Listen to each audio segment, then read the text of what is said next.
Good morning to everyone that logged in.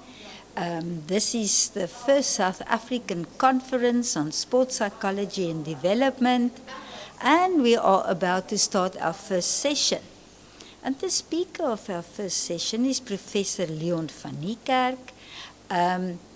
He's a counseling psychologist, and he is at the University of Fort Hare.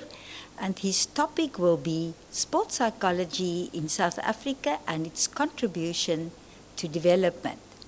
But let me first tell you more about him. Professor Fannikak completed his PhD in psychology in 2006 at the University of Johannesburg.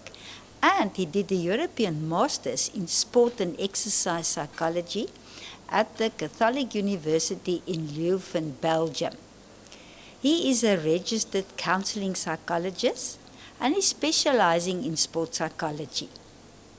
Professor Fannikak assisted numerous national and international athletes in sports such as golf, squash, football, rugby, Olympic and Paralympic athletes, swimmers, cricket players, and teams such as our national life-saving teams, our national acro-tumbling team, the SA Proteas netball team, Bafana, the Lions under 18 team, and sports teams of numerous schools, universities, and clubs since 2000.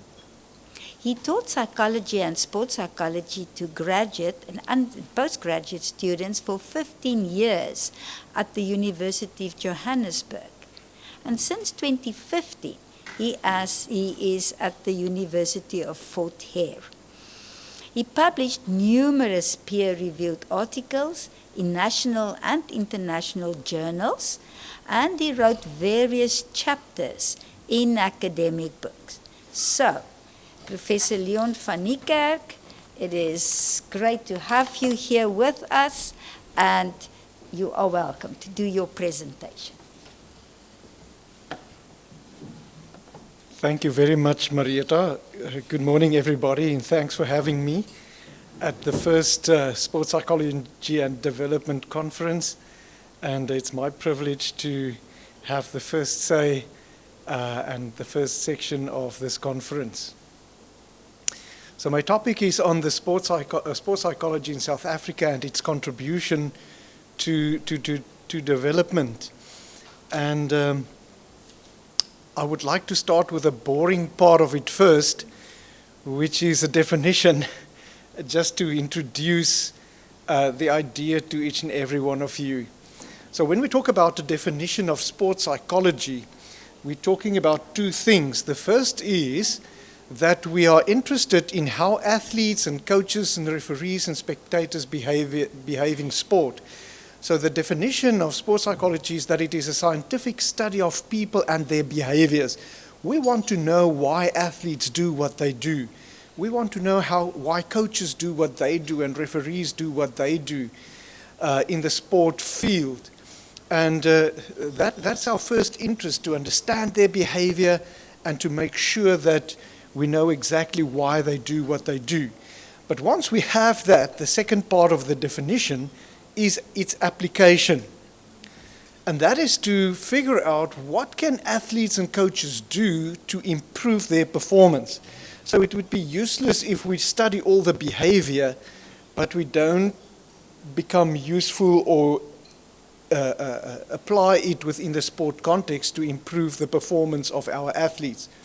So when we talk about the definition of sports psychology, it's about the study of people's behavior on the sport field, but also what we can do to improve their performance.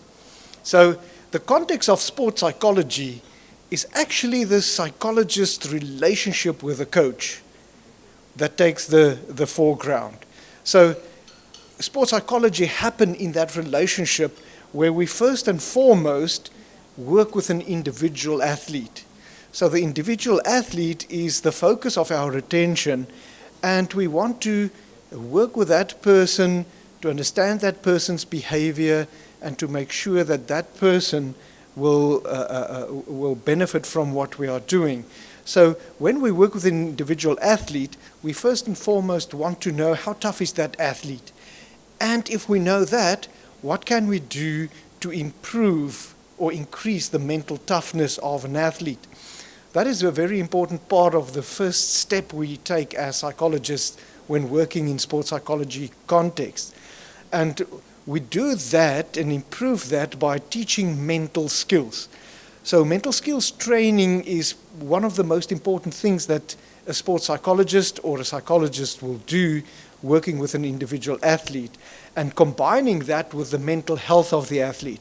So we want to make sure that the athlete is tough enough to take the challenges and respond to the challenges coming to him or her on the sport field.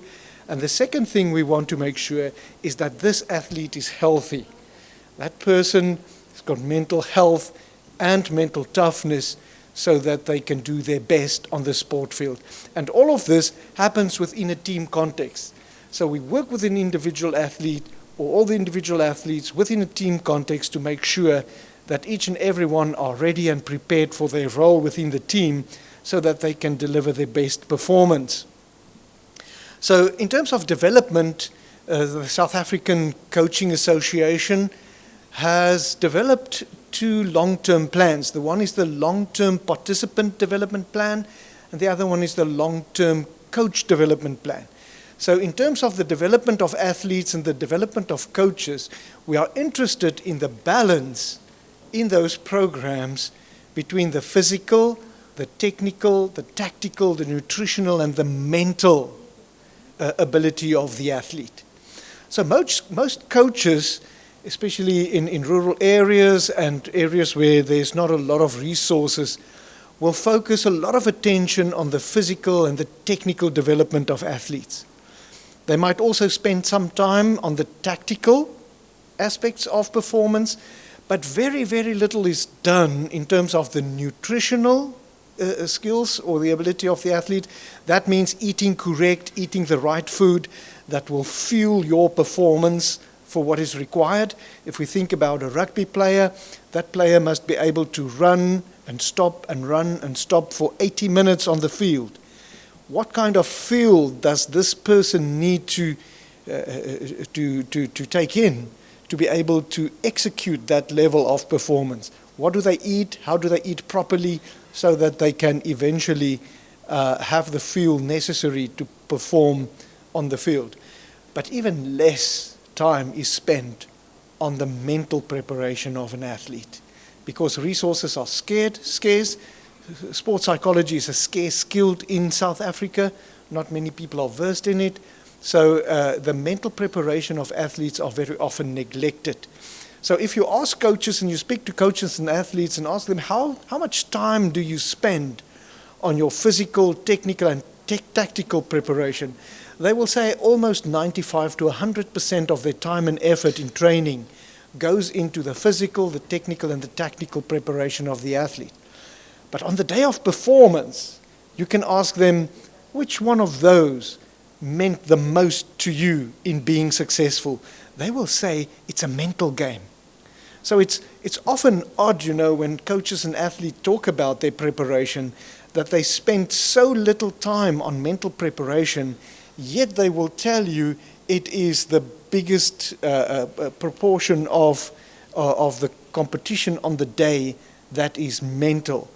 So that imbalance is often of concern in the coach-athlete relationship.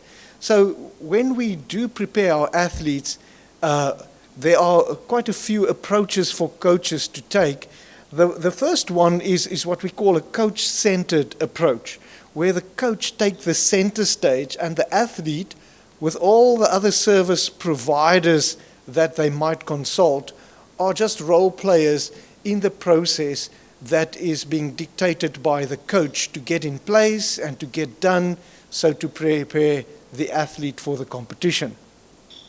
That is an older approach. So we now have more current approaches where the athlete take the central position in the approach and the coach-athlete relationship. And the coach is just one of all of those role players that forms part of the process that is delivered to the athlete. So these current models help us to understand that the athlete is the important person in this process, because that's the person that's got to be prepared and ready to perform on the day. But now alternative models are being developed where the athlete and the coach, and actually the relationship between the athlete and the coach, is taking the central position in preparation, where all these others are just role players within a process of assisting the athlete and the coach to prepare in a relationship to have a very functional approach to preparation of for a specific competition. So when we talk about sports psychologists or psychologists in general working with athletes, we have to also take cognizance of it, that we are working and focusing our interventions on that athlete-coach relationship. Now in South Africa, you will be surprised to know that there are no sports psychologists, because with the Health Professions Council of South Africa, there is not a registration category for sports psychologists. We only have counseling psychologists and clinical psychologists, which will most probably be the ones that you work with in a sports psychology setting, less so with educational psychologists, and even less so with industrial psychologists. So psychologists, counseling and clinical psychologists very often has an interest or a specialization field in sports psychology. So they will either teach themselves those skills through workshops, reading books and studying it at a university, or they will look for an international qualification in sport and exercise psychology, because we don't have those training programs in South Africa. So hence no sports psychologists in South Africa. But when you do work with a psychologist, make sure that they are at least registered clinical and counseling psychologists that can assist you properly with the mental preparation of your athletes. So it is our job then as psychologists to primarily focus on mental skills training that will prepare the athlete and the coach, and I've been working with referees as well, to get them ready for the performance on the day, so that they can very quickly and in a very short period of time process the information and make effective decisions on the field. And they are not distracted or delayed or hampered by unnecessary distractions like nervousness and emotions that can be very detrimental to their performance if it interferes with the athlete. But we're also interested in their mental health. So we want to make sure that athletes, as well as coaches, are mentally healthy. What does that entail? And primarily for me, it is about timing it correctly in the development of the athlete. So if we talk about psychological skills training and attending to the mental health of the athlete, which stage in the life and development of the athlete is most appropriate for getting the mental skills training done? The next slide is a bit busy, but I want to explain it because all the research and all the models that we develop coincides with one another, indicating that adolescence is, in my view as well, the most appropriate stage in the development of an athlete to attend to the mental skills training.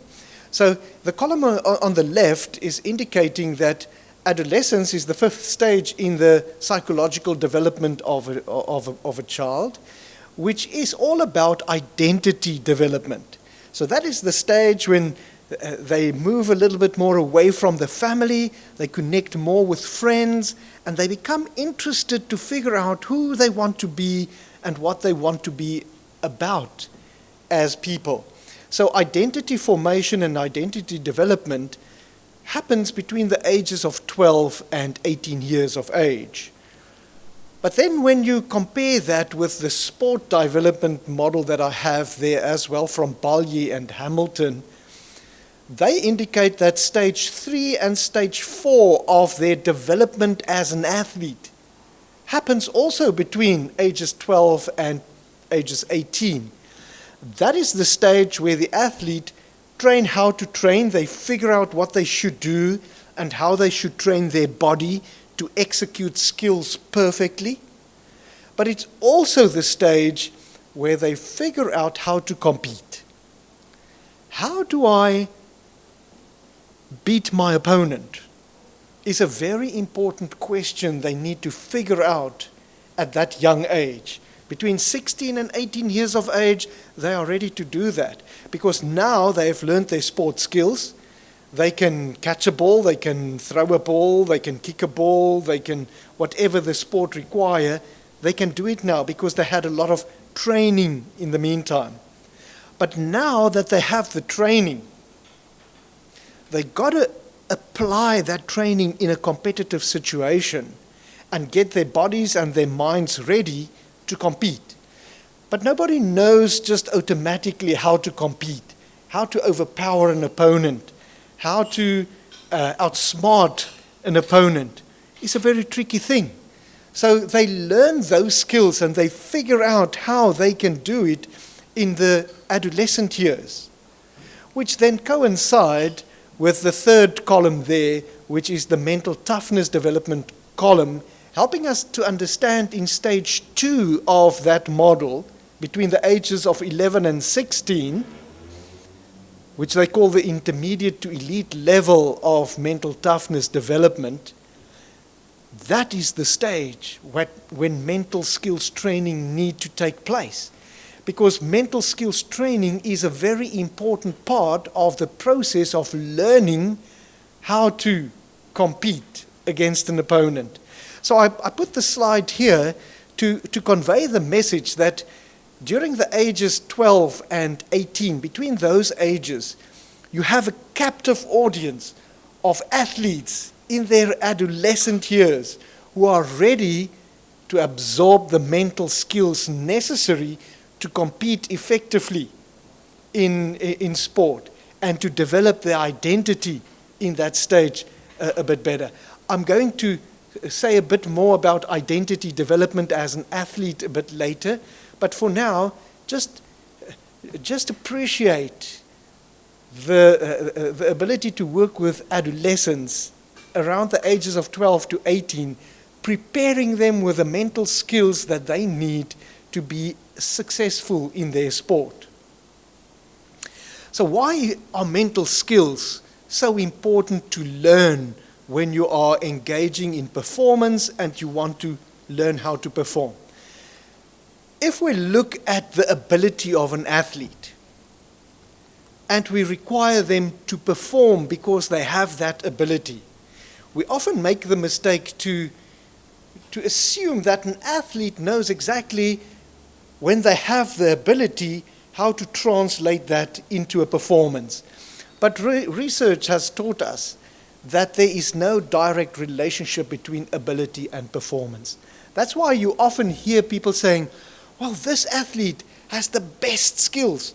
It's a person with such a lot of ability to do well, but they never win anything.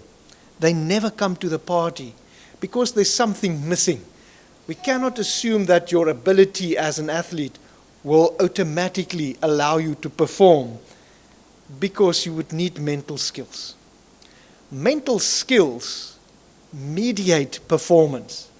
It'll turn the ability of an athlete into a performance, outperforming and outsmarting their opponents. So don't just assume if you work with an athlete, if you select those with the best talent, they will be able to produce a good outcome. No, if you neglect the mental skills of that athlete, they will find it very difficult to transfer their ability into performance on the day.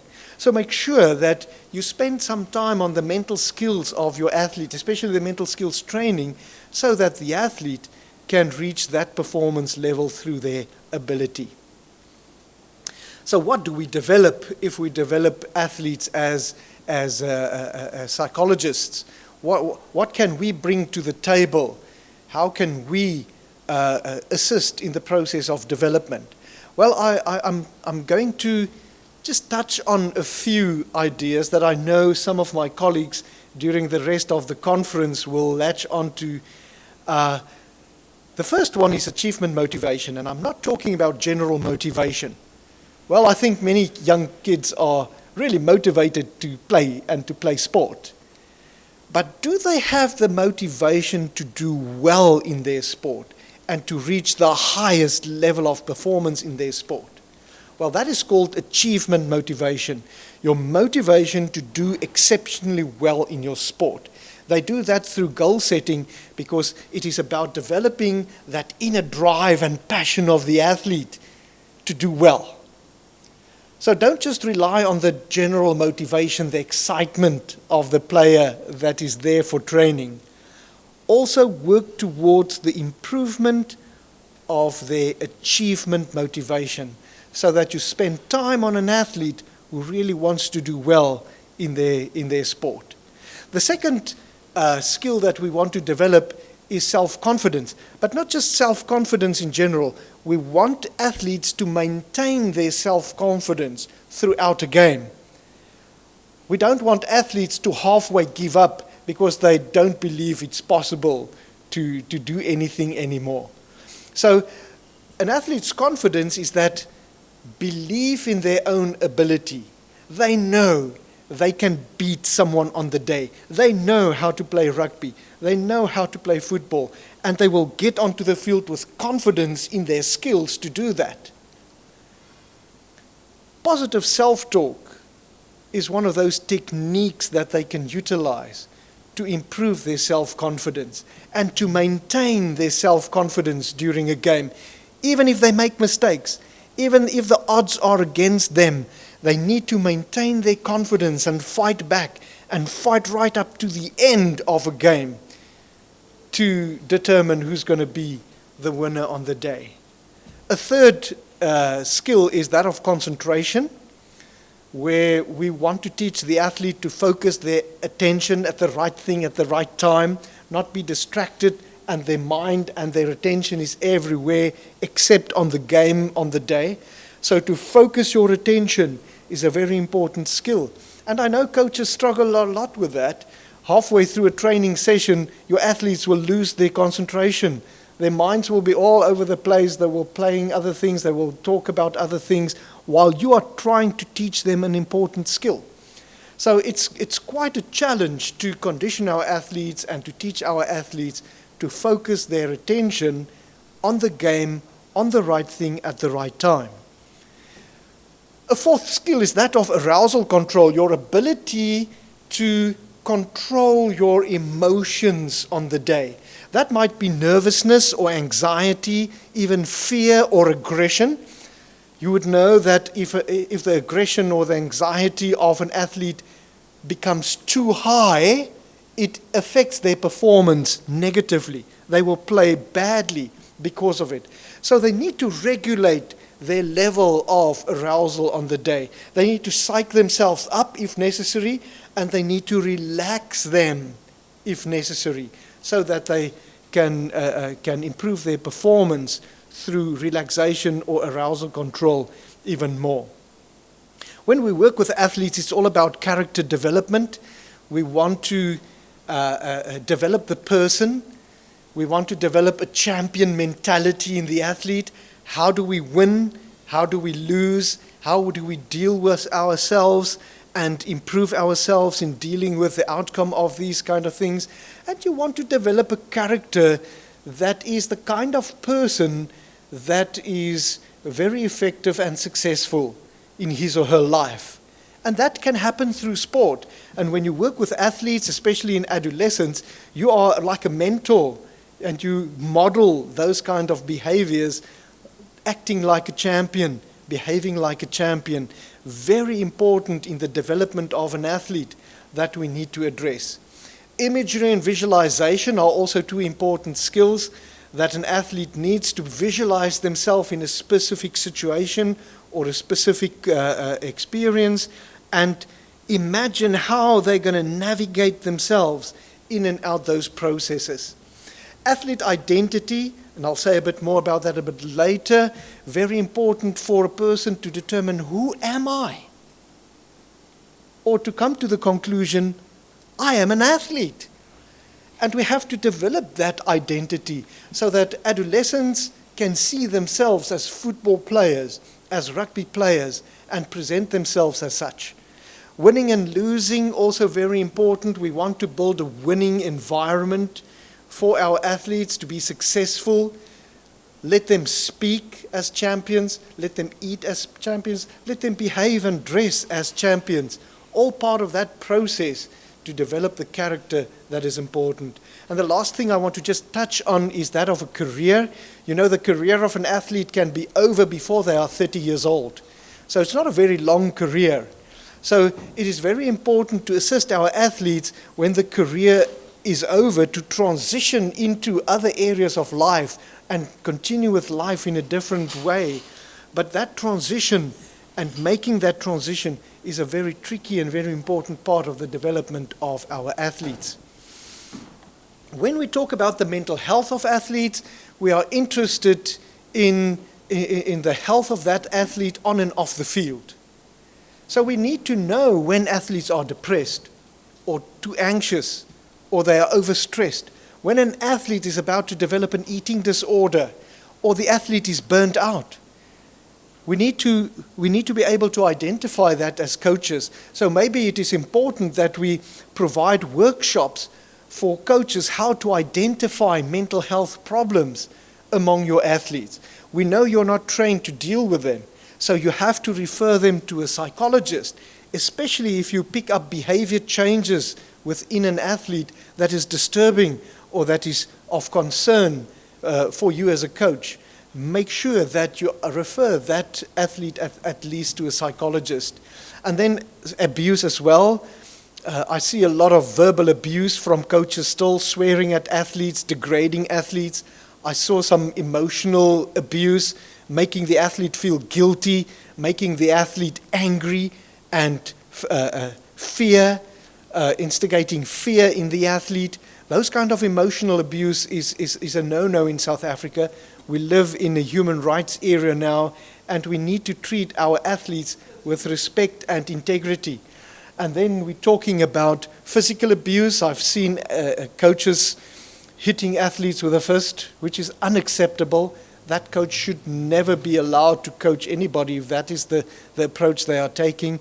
And then of much concern is sexual abuse in sport, where coaches abuse their power and set up sexual relationships with athletes. Even minors, child sexual abuse is unacceptable in sport. Yet it happens that coaches surround them with athletes just to abuse them sexually. Unacceptable in South Africa. And I think it is time that we also address the mental health of our athletes and make sure that it is not the coach that is contributing to that depression or anxiety or stress or the eating disorder or burnout or even the abuse of the athlete. Then we move on to teams. Sports psychologists or psychologists in general can also contribute to the team environment. We can assist with the development of healthy and effective and working interpersonal relationships, because we want the athlete and the coach to work in a relationship that is conducive, that is good, that leads to the success and contributes to the success and the effectiveness of the athlete. We also deal with the team spirit, the team building process, how to address that, how to get the team to increase their social cohesion and their task cohesion. And that is all about helping the team to gel and to work together even better. So they have to spend time and they had to link with one another to be at the right time, at the right place, to link up with another player and take the game forward. For that, it is important that we teach communication skills, conflict resolution skills, and it's also important to assess the fairness of the coach within the team environment and how the coach reward athletes. There should be reward in a team context, and I think coaches can use that as a motivating and a confidence builder even more effectively than they are doing currently. And then another part of the process is about team leadership. The coach is already a leader, and the coach is already taking that responsibility to lead this team to achieve its goals. But often we have leaders within the team as well, and we need to develop those leadership skills of the captain, of all those who play specific roles, taking the lead, taking responsibility within the team. Often the person with the ball in rugby is the leader. That person takes the responsibility to lead the team into the next move. So how do we do that? And how do we do that more effectively is part of what we can contribute. I now want to move on to some research that we did in the Eastern Cape about athletic identity. Remember, this is the stage where adolescents develop their identity. And one of the things they can develop is an athletic identity. They see themselves as athletes. I'm a rugby player, I'm a football player, I'm a netball player. So they develop that identity, and they often then invest their time and their effort to develop that identity to its full potential. So it's a period in their lives where they are committing to perfecting their techniques, to enhance their performance, to improve and become better and better and better. But it can be detrimental, because if they only have an athletic identity and they don't also develop in balance the other life roles that they have, they're going to be in trouble, because they're going to spend so much time and effort developing as athletes that they neglect the other areas of their lives. So be careful for what we call too quick development of the athlete identity, and they would then do something we call foreclosure. It means they make their minds up about being an athlete before they even thought or considered other areas of their lives. So life roles is all about all those other roles they need to take in as people. They also have an academic role. They are students. They also have a family role. They're somebody's son or somebody's brother or somebody's sister or a daughter. They might also be in romantic relationships. They might be doing things outside of the sport, extracurricular roles, and they also have their friends. And it's very important that we allow the athlete, even though the athletic role might be important to them, to also develop those other roles that they have in life and have some time to execute that. So the higher their athletic identity develop, the more they will be focused on their preparation for sport only. But luckily some research indicate that even athletes that are high in their athletic identity still rank their families as most important. And if I can skip to that, the research results indicate that about 45.5% of the athletes that participate in this study have high athlete identity. So from a young age, they are really serious about becoming football players, netball players, rugby players. They are serious about being an athlete. But be careful that they don't foreclose, is what we need to take care of, and allow them to be in their families, with their friends, and those other areas of life, even doing their schoolwork. I have seen how coaches sometimes mislead athletes in this regard and say to them, no man, don't spend too much time on your schoolwork or with your family or with your friends. Your job is to become an athlete. You should spend all the time you have preparing for an athlete, because you might be a Springbok or a Protea or a Bafana player one day. We don't know that. Even kids with high athlete identity might end up becoming a teacher or a lawyer or something else. So we should be very careful that these athletes don't foreclose on their athlete identity. So when we look at the results from all of these athletes, you can see that the family role among them is still the strongest role that they are involved in. And they also regard their academic role as very important.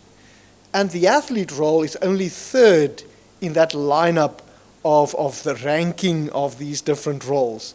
And you can see towards the end, if your identity is high, your friends and other things to do, and even your relationships with a girlfriend or a boyfriend, might be pushed to the side to also increase and improve the athlete role for the athlete.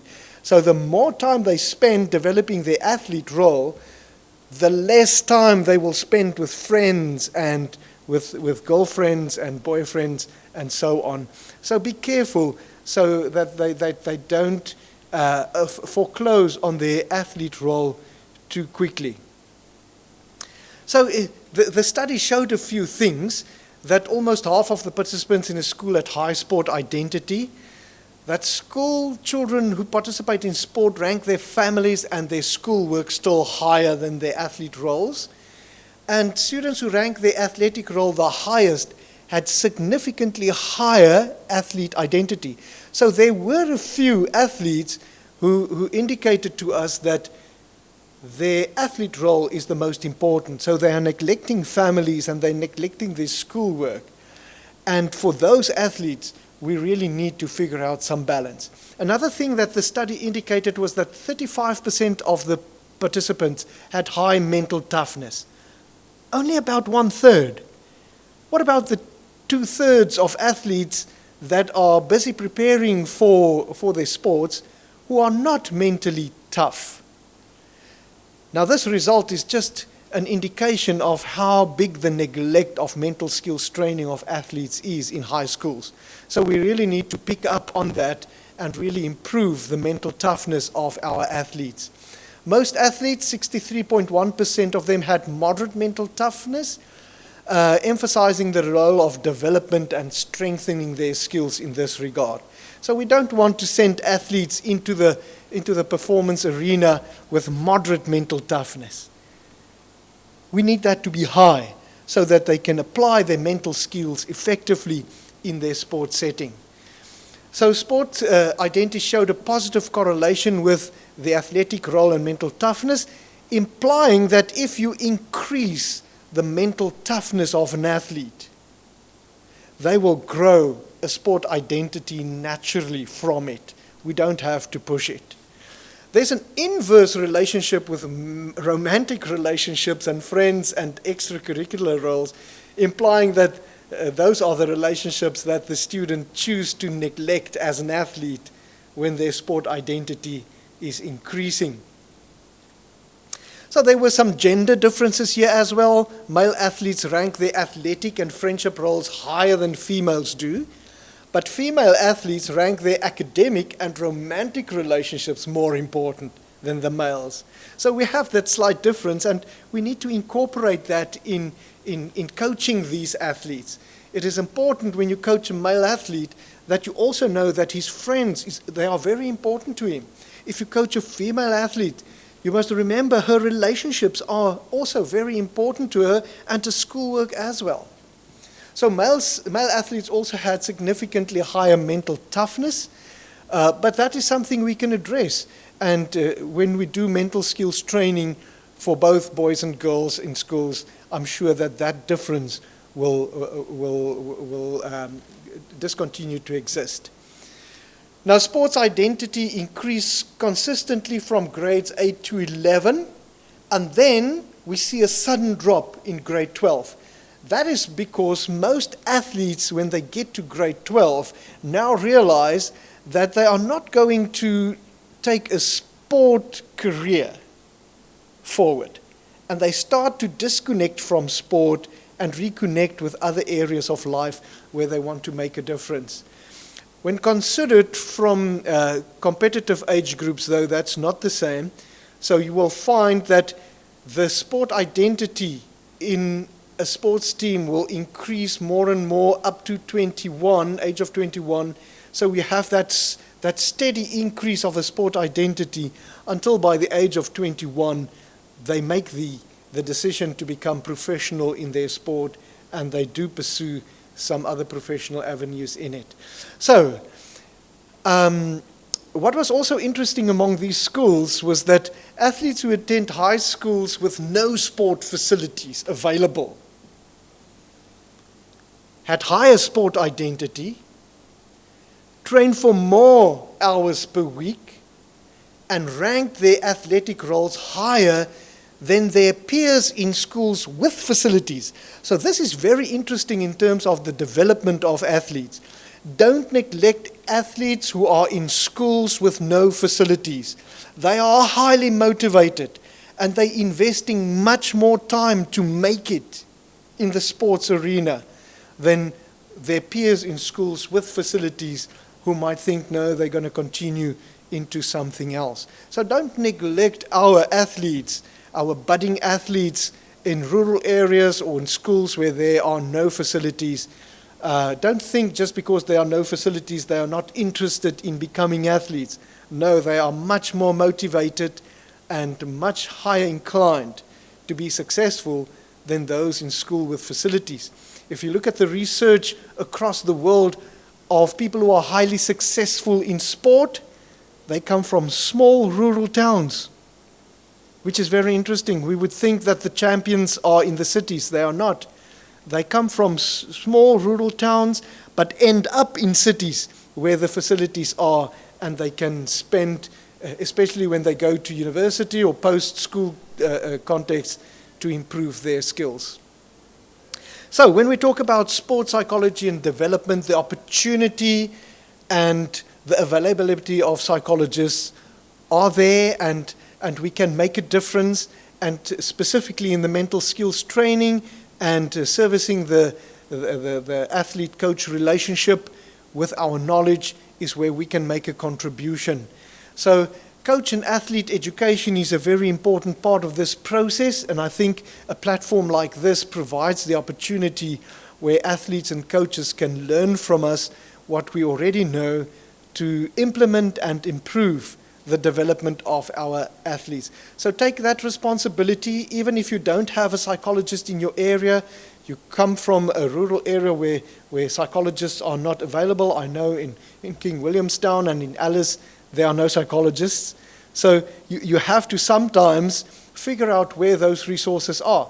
They might be at universities, they might be in private practice, and they might be willing to link with you to do the mental skills training of your athletes and spend some time with them developing those skills.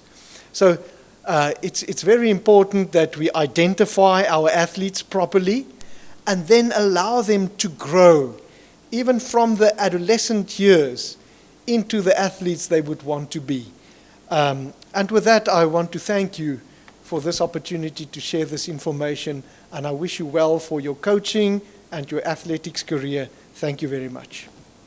Okay, through you, Chair, there's 3 questions online.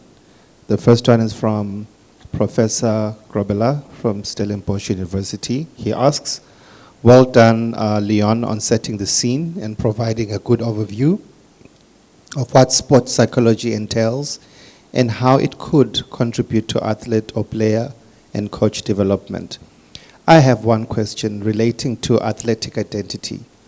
Whilst it is very important, I've seen many young athletes struggling with their personal identity, especially when under threat, for example, during injury, underperformance or non-selection, and later when they retire, when they reach the retirement age, or when they're forced to retire due to injury, for example.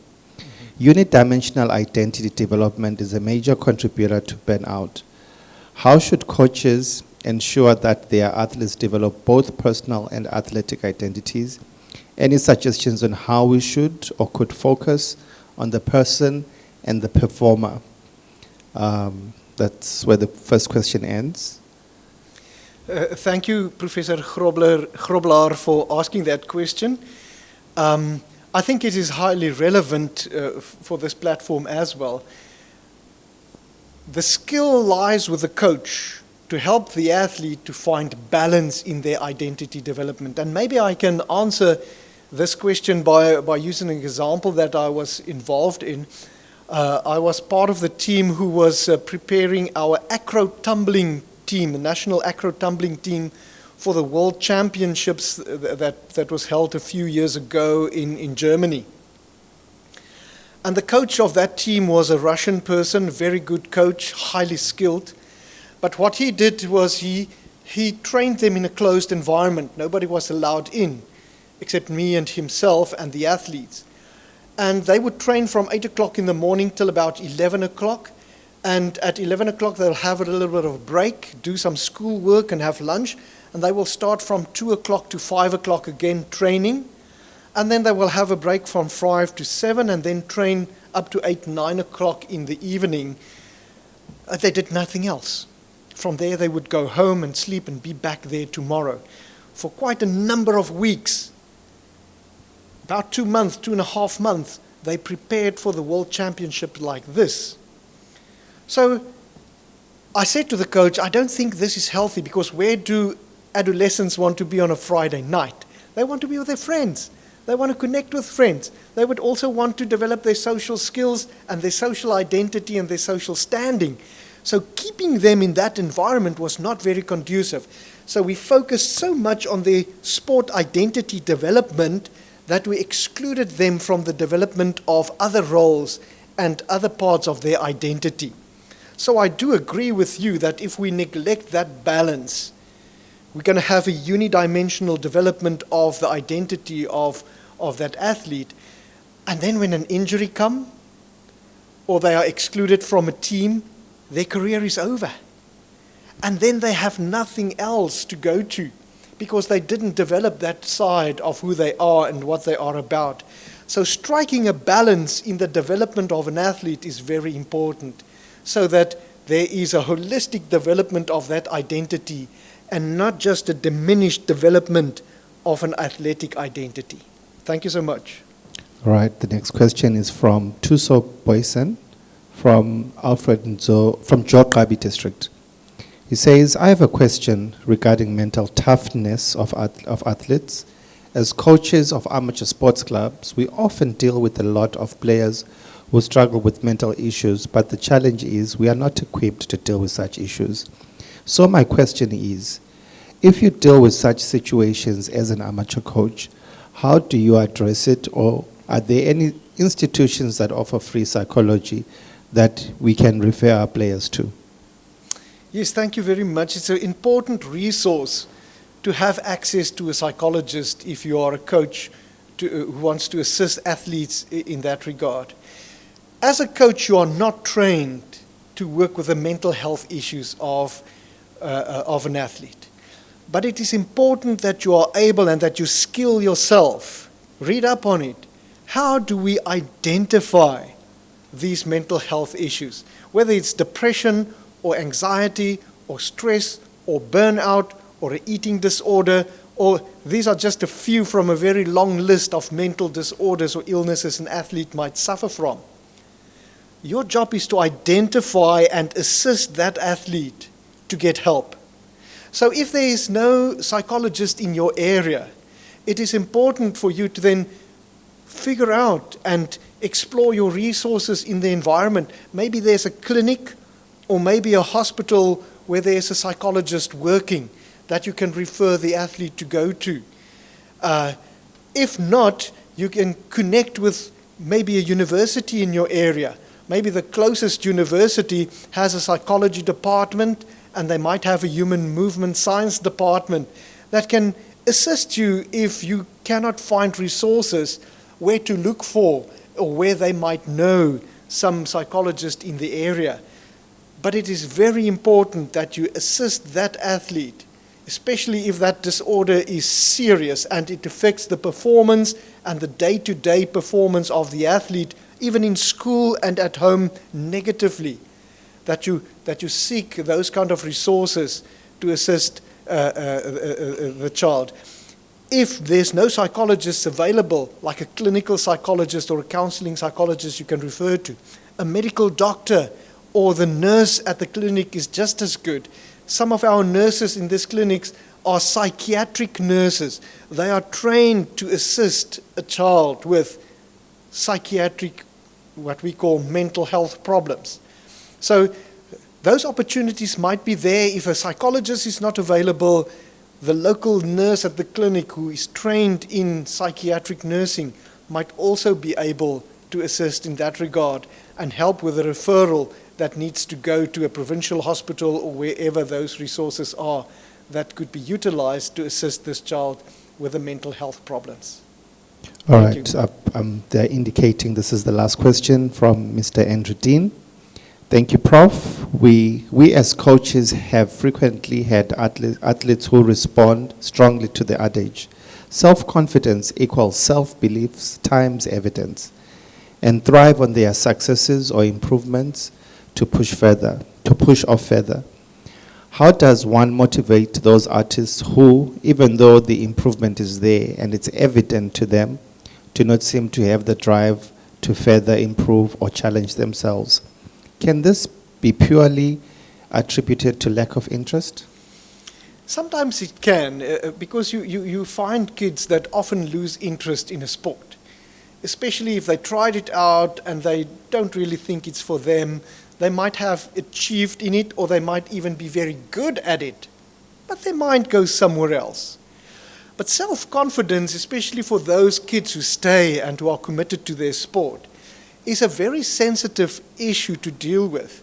You know, just saying something negatively or experiencing something negatively an adolescent is a very sensitive person in that regard.